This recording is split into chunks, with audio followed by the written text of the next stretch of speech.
What's up, guys? We are back, and you're watching Necessary Knowledge and Nonsense. And earlier, I know you guys probably heard there are very interesting perspectives and experiences regarding white students or people that didn't look like them.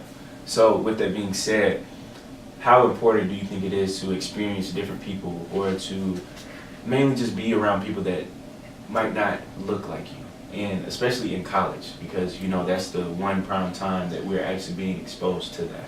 So how important is it for students at GSU or students for across the world, Kentucky, West Georgia? How important is that? Well, for me, I know that different people, different cultures do different activities. So like going to Kentucky, being from Atlanta, you know, I never been to a horse race before. Yeah. But that's like, it's the biggest thing over there, man. They be having every other weekend college day at the Keeneland Horse Park. Wow. That's the funnest thing ever. Go there, bet money, get drunk, you know. Wow. Have some fun. That's cool. Hey, he's of age, so there's no worries. All right, and Vincent, tell me about West Georgia. Like, how was that? Because you said rednecks, and I know sometimes rednecks, they can get like a very negative connotation. Wow. Like, Honestly, hey, I'm gonna tell you exactly what happened. Yeah. We were walking down the street. It was me and 3 other people. We just walking. It was nighttime. It was like 10 o'clock, 11 o'clock. And then we had this huge truck come out with like LED lights under it. And then they rolled down the window and they drove past like maybe going 40, 50 miles an hour. And they were like, "Can I say the word?" No. No. They were like N-word. They just held it out. It was funny to me, but the other people that I was with, they weren't laughing. Yeah. But I thought it was funny. Cool. But it was like, you know how like Dave Chappelle. Oh yeah. It was like that. It was funny to me, but it was like, no. Yeah. Cool. So yeah. Yeah, we had the same thing in Kentucky too. It's funny. Southern white people.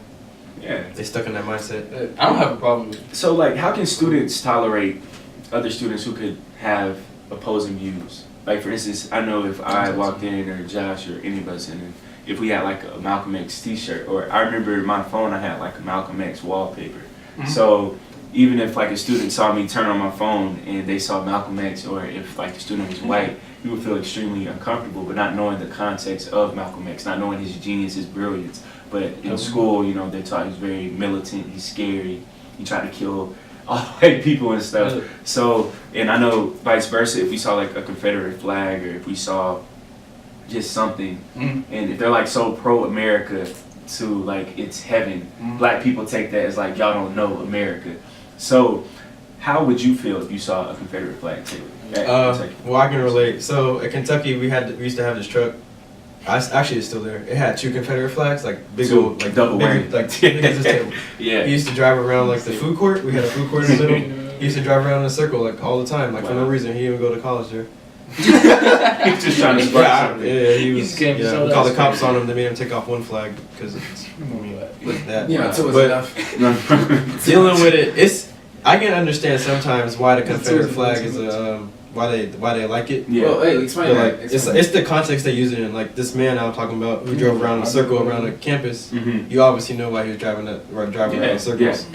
But somebody say he put it on somebody's grave, like your grandfather's grave, and he was a Confederate soldier or something. That's more respectable. Yeah. They had like grave sites and stuff like that. Gotcha. But even then, I mean, if we took it to the extreme context, just because you held some occupation or some job does not mean it should be represented in your death. It doesn't justify it. If I live in Germany and my great grandfather's a Nazi, I'm not gonna. That's a really good comparison. Or this tombstone because it's not accepted. I feel like, I mean, at the end of the day, the people, rednecks, who claim to be the most patriotic are also the ones who are most fascinated with the Confederate flag, which was a representation of a division in a country which is not patriotic, and they're so persistent with like representing this, but how do you represent America and then the Confederacy, which is not the same thing? Like it's just a hypocrisy that I don't understand. It's funny too, because if you actually look at the history of the Confederate flag and where they got it from, it dates back to Europe, and then Europe got that from Africa. So it's like even when you try to rep a Confederate flag, you're actually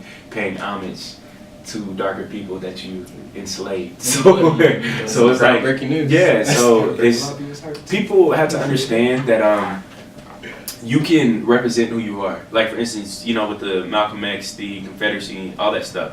But if you are viewed as radical or extreme, you have to have that research behind it. You just can't say it just to say it. And for me, I feel like if anyone even tries to have like a Malcolm X or a Black Panther Party or Nat Turner or anything in that area, you have to know the context behind it. Mm-hmm. So just simply y'all stepping outside as black men, or even as college students, y'all are jumping into a world where you can already be stereotyped. So how do you guys break those stereotypes in college? I mean, simply just be you. You know, I do my own thing in college. I don't put myself in a box, and you know, I'm not just some black kid that plays basketball. Yeah. You know, I'm some. I am. I mean, you know, I do media. I'm a veterinarian, pre-vet. I mean, I do a lot of things. Digital art. You know, I just do me, and then people look at me and they're like, oh, you know, he's doing him. He's be happy. You know. Yeah. He's not getting pushed down by these people. Exactly. Vincent? I mean, that's pretty much the, It's the same thing. Yeah. And see, Alright, but so you got Vincent, that. if you look at Vincent, like, no offense, but you look like a certain type of Suspicious. individual. I understand. Yeah, but you're like knowing you, like you're not. So like, how do you? I have a good time. How do you feel about like my first? If I didn't know you, my first thought would be like, oh, I mean, your he's, first impression of me he's was Chief Keef type. Yeah, Yeah. like in reality, like you're a He's a type. stoner. Like, yeah, like you would think. No, hey. You would think a certain thing about you, but like in reality, you're not actually that person. Like you wouldn't even fit in with that crowd because your personality is not that type. Yeah. So like, maybe that's why people like me. yeah, but like, how does it feel like knowing that? Like, I know, But some people that, don't have to feel like people that stereotype me. yeah, like as soon as so they see me. yeah, if you dated a girl, In Buckhead, they do it to us. You know what I'm saying? yeah, they do. I don't like it. I don't like it. I prefer it not ever happen, but I mean, we can't stop it because that's what they were already. Do you have any like desire to like prove them wrong and like your interactions with them, or you just don't care? Honestly, because I used to kind of care because it was like they gave me the look, but after that, it's like I can't change my perspective unless you talk to me. If you don't want to talk to me, I can't. Yeah. So it's like, It's your alright, fault. yeah, it's that's like on whatever. you. Because if I'm mad about it all day, every day, just sitting there, Man, they'll die off anyway. Yeah, that's what I'm saying. Like That generation, no, like realistically, that generation, But they get kind of old. but I'll see, take the dog. thing is though, like us saying like they'll die off. We've been saying that since like the 1800s. Yeah, but but they like- slowly So It's yeah, hard. slowly each extreme is like before this. we couldn't even do this. Yeah, no, very true. This is very not true. happening. If this school Very existed 150 years, this is not happening. Yeah. A round table with a bunch of Yeah, us. they would have came in here. And, Yeah. So what y'all doing? He said, go back to work. Yeah. So like slowly it's getting less and less extreme. Yeah. And right now we're just at like the social like. I mean, they have to Growl. let us live. Yeah. You know what I'm saying? They can't say it, but they'll, show it Yeah. with a look or so. That's a good point. And earlier, Taylor stated that you just didn't, like, you weren't trying to be another basketball player that was black. Yeah. So, and I know personally, I try to avoid being that like stereotypical person because he looks this way, or we have to play sports, or we can't succeed in the classroom. What is that? How do you feel about to students that are watching that probably think sports is like their only way out? So what do you have to say? Like just mainly about staying focused in the classroom and knowing that you can excel in so many different other things than just mainly sports by itself. I would have to say, what to say about that? I mean, just do what your passion is for. If Yeah. your passion is for learning, then you're gonna learn. You can go to class and you're gonna be happy. You can go home after what you learned in class. You're gonna do some more research outside of what the teacher told you to do. Yeah. Like for me, I love science, so I'm in pre-vet. I love science. I love going to class every day. I hate marketing, but I hated that class. All that business stuff. What grade did you get in that class though? I get A's in science all the class. Oh, No, you're talking marketing. marketing? I got a B. So me, like personally, if I hate a class, then I hate a class, and it's gonna reflect on my grade, and I'm gonna get a C, like a flat out C. I mean, like how do you? but you gotta push yourself. It's kind of like the Nike "just do it" thing. Like if you don't like it, you gotta force yourself to like it, sort of, and learn more about it. You might find something in that class that you actually are interested in that's Most related to something else that you like. Like But how long do I have to keep drinking pineapple smoothies before I get the strawberry one I want? Like why can't I just?